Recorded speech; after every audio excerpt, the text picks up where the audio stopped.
এ নিয়ে আরো তথ্য জানাতে এই মুহূর্তে বগুড়ার সাতমাথা এলাকায় আছেন সহকর্মী আব্দুল আউয়াল এবং নওগাঁ পৌরসভা ভবনের সামনে আছেন এমআর রকি। শুরুতেই যাচ্ছি আউয়ালের কাছে।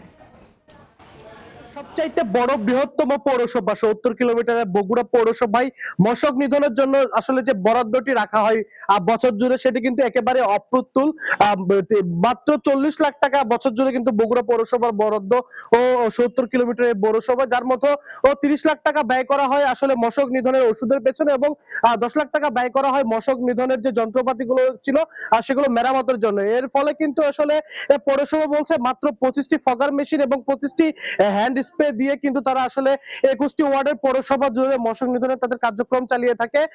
এছাড়াও যে ড্রেনগুলো রয়েছে সেগুলো পরিষ্কার করার পরে সেগুলোতে কিন্তু তারা ব্লিচিং পাউডার সহ জীবাণুনাশক যে পাউডারগুলো সেগুলো তারা ছিটিয়ে থাকেন। তবে আপনাদেরকে যদি দর্শক ক্যামেরার চোখে দেখানোর চেষ্টা করি, এই যে পৌরসভার সাতমাথা এলাকার যে ড্রেনটি রয়েছে এখানে কিন্তু মশার যেই লাভাগুলো সেগুলো কিন্তু একদম প্রকাশ্যেই রয়েছে এবং খুবই দুর্গন্ধ এবং বাজে একটা পরিবেশে কিন্তু এখান থেকে মশার উৎপাদন হচ্ছে বলে এলাকাবাসীদের অভিযোগ। এবং স্থানীয়রা অভিযোগ করেন বরাবরই যে ফগার মেশিন দিয়ে যে স্প্রের কথা বলা হয় সেই স্প্রে গুলো একেবারে চোখেই পড়ে না এলাকাবাসীর এবং যে স্প্রেটি করা হয় সেটি আসলে আদৌ কোনো কাজে আসে না। এতে করে কিন্তু দিনের বেলাতেও স্থানীয় বাসিন্দাদের এর যেই কার্যক্রম গুলো রয়েছে বাসায় সন্তানদের পড়ালেখা বা অন্যান্য কাজ কয়েল জ্বালিয়ে বা যে মশক নিধনের যে অন্যান্য ওষুধ রয়েছে বাজার থেকে ক্রয় করে সেগুলো কিন্তু আসলে তাদেরকে চালাতে হয় এবং ১০ লাখ মানুষের যে এই পৌরসভা, এই পৌরসভায় কিন্তু এই মশক নিধনের যে কার্যক্রম নিয়ে পৌরসভা বাসিন্দারা একরকম ভোগান্তিতে রয়েছে। তো বগুড়া থেকে এই ছিল এখন পর্যন্ত আমার কাছে সর্বশেষ। নওগাঁয় আছেন সহকর্মী এমআর রকি, চলে যাচ্ছি তার কাছে। ৩৮.৩৬ কিলোমিটার পরিধির নওগাঁ পৌরসভার প্রায় শতাধিক ড্রেন রয়েছে। এই ড্রেনগুলোই মূলত আসলে মশার প্রজনন কারখানা হিসেবে পরিচিত। এই মশার যে প্রজনন ক্ষমতাগুলো যেভাবে ধ্বংস করার জন্য পৌরসভা বা পৌর কর্তৃপক্ষের যে দায় রয়েছে, এই ক্ষেত্রে কিন্তু একটা সবসময় উদাসীনতার অভিযোগ পাওয়া যায় এবং মশা মারার জন্য যে বরাদ্দ প্রতি বছর বা মাসিক যে বরাদ্দগুলো থাকে এই বরাদ্দের কিন্তু ন্যূনতম ছিটে ফোটাও প্রশাসনিকভাবে বিনিয়োগের জায়গাটায় ঘাটতি থাকার কারণেই এই দুর্ভোগটা কিন্তু চরমে ঠেকেছে। এই মুহূর্তে আসলে গ্রীষ্মকালীন সময় এলেই মশার যে দাপট তা কিন্তু চরমে ঠেকে। শহরবাসী দুপুরে বা বিকেলের পর থেকেই এক ধরনের মশার অত্যাচারেই অনেকটাই নির্ঘুম কাটাতে হয় এবং এই জায়গায় পৌরসভার যে বরাদ্দের জায়গাটা এটা নিয়ে কিন্তু বরাবরই প্রশ্ন তুলে থাকেন বিভিন্ন বিশিষ্ট জন থেকে নাগরিক প্রতিনিধিরা। যে পরিমাণ পৌরসভার এই দুর্ভোগ মোকাবেলার জন্য রাস্তাঘাটে তাদের যে ফগার মেশিন দিয়ে এই মশা নিধনের যে প্রক্রিয়াটা চালানো দরকার, এই ক্ষেত্রে কিন্তু সবসময় একটা উদাসীনতা, দায়িত্বহীনতা এবং সঠিকভাবে কাজটি হয় না বলে এই অভিযোগটি বরাবর রয়েছে।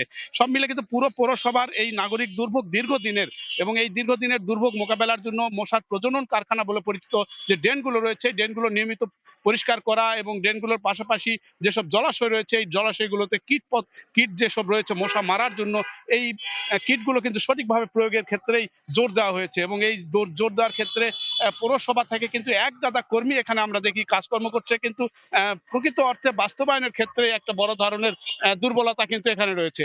এই দুর্বলতাকে কাটিয়ে ওঠার জন্য বিশিষ্টজনরা সবসময় দাবি করছেন যে পৌরসভার যে বাৎসরিক ব্যয় বরাদ্দ হয় প্রায় ৩০ লক্ষ টাকার উপরে তারা ব্যয় করে থাকেন, এই ব্যয়টি যেন সঠিকভাবে এই মশা নিধনের ক্ষেত্রে প্রয়োগ করা হয় এবং সঠিকভাবে এই মশা নিধনের মাধ্যমে যেন পৌরবাসী একটা স্বস্তি পায় সেই কথাটা কিন্তু দাবি হিসাবে উঠে আসছে। এই ছিল নওগাঁ সার্বিক মশা নিধনের খবর আমার কাছে। সরাসরি ছিলাম বগুড়া এবং নওগাঁয়।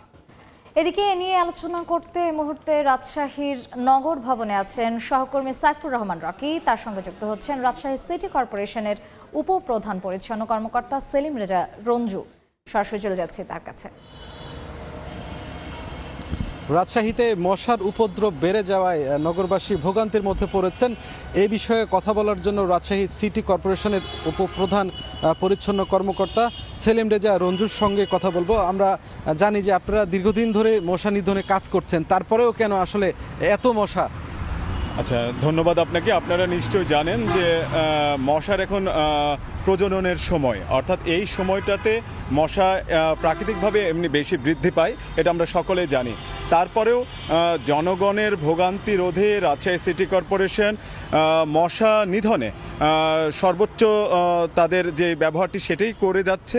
আমরা আমাদের 30টি ওয়ার্ড রাজশাহী সিটি কর্পোরেশনে এই 30টি ওয়ার্ডে আমরা চলমান যে কার্যক্রম সেটি আমাদের রয়েছে। প্রত্যেক দিন আমাদের একদল দক্ষ কর্মী তারা 30টি ওয়ার্ডে তারা মশা নিধনে কার্যকর ভূমিকা পালন করে যাচ্ছে।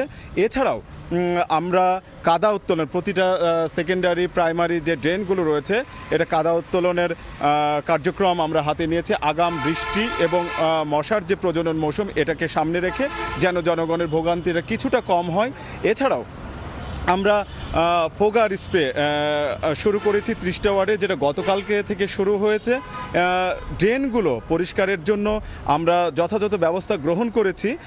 আপনি নিশ্চয়ই জানেন যে আমাদের জনগণের সহায়তায় কিন্তু রাজশাহী সিটি কর্পোরেশন পরিষ্কার পরিচ্ছন্নতায় দেশে এবং দেশের বাইরে একটি সুনাম অর্জন করেছে। সেই সুনামটি অক্ষুণ্ণ রাখার জন্য, সেই সুনামটি ধরে রাখার জন্য জনগণের সহযোগিতার পাশাপাশি আমরা রাজশাহী সিটি কর্পোরেশন বিভিন্ন লার্ভিসাইড অ্যাডাল্টিসাইড এই দুটো ওষুধ মশা নিধনের জন্য এটা প্রয়োগ করে যাচ্ছে এবং ড্রেনগুলো ঝোপঝাড় সব পরিষ্কার করছে। কিন্তু যেহেতু মশার প্রজনন মৌসুম এখন, সেহেতু মশা স্বাভাবিক সময়ের চেয়ে এখন একটু বেশি মনে হচ্ছে।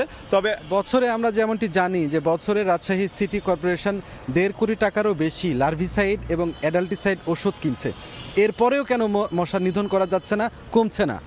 আমরা যেটি প্রথমে বললাম আপনাকে যে আমরা লার্ভিসাইড অ্যাডাল্টিসাইড প্রয়োগ করছি, তবে যেহেতু মশার ব্রিডিং পিরিয়ড সেহেতু মশা একটু বেশি উপদ্রব মনে হচ্ছে। তবে আমি আশা করছি কিছুদিনের মধ্যে আমাদের যে কার্যক্রমটি আমরা হাতে নিয়েছি ফোগার স্প্রে সহ অর্থাৎ লার্ভিসাইড অ্যাডাল্টিসাইড প্রয়োগের মাধ্যমে ঝোপঝাড় এবং ড্রেন পরিষ্কারের যে কার্যক্রমগুলো আপনারা দেখবেন যে বড় এক্সকাভেটর মেশিন, যেগুলো ছোট ড্রেন সেগুলো ছোট এক্সকাভেটর মেশিন দিয়ে কাদা উত্তোলনের কাজ, ঝোপঝাড় পরিষ্কারের যে ব্যবস্থাটি আমরা গ্রহণ করেছি, আমরা আশাবাদী যে জনগণকে আমরা স্বস্তি দিতে পারবো। তবে একটি কথা আমি বলি, যেহেতু নগরবাসীর আরেকটি অভিযোগ রয়েছে যে আগে যে কাজগুলো চলমান যেভাবে দ্রুত গতিতে হতো এখন সেটি অনেকটাই কিন্তু গতি কমে গেছে, এটি কেন?